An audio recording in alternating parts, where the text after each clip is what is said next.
আপনাদের সামনে তুলে ধরব শেখ মুজিবুর রহমানের জন্ম, মৃত্যু ও এই সমাধি কমপ্লেক্সের সংক্ষিপ্ত ইতিহাস। শেখ মুজিবুর রহমানের জন্ম হয় 17 মার্চ 1920 সালে।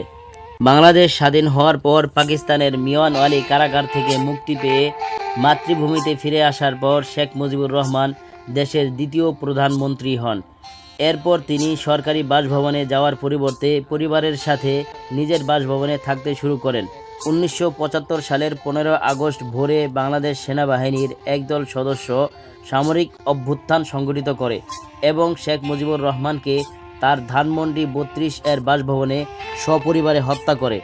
পরের দিন শেখ মুজিবুর রহমানের মৃতদেহ ছাড়া বাকি সকলকে বনানী কবরস্থানে দাফন করা হয়।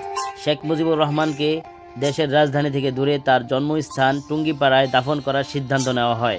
অবশেষে মেজর হায়দার আলী এবং 14 জন সেনা সদস্য হেলিকপ্টারে করে মুজিবের মৃতদেহ টুঙ্গিপাড়ায় নিয়ে আসেন। তারা মুজিবের এক দুঃসম্পর্কের আত্মীয়কে খুঁজে পান, যার নাম মোশাররফ হোসেন। তাকে তারা মুজিবের দাফন করার দায়িত্ব দেন। মাত্র 36 জন লোক তার জানাজা নামাজ আদায় করেন। তারপর তাকে তার বাবার পাশে দাফন করা হয়। 1995 সালে শেখ হাসিনা শেখ মুজিবুর রহমানের জন্য একটি সমাধি কমপ্লেক্স নির্মাণের নির্দেশ দেন। 1998 সালে নির্মাণ কাজ শুরু হয়। 17 মার্চ 1999 অথবা 10 জানুয়ারি 2001 সালে কমপ্লেক্সটি উদ্বোধন করা হয়।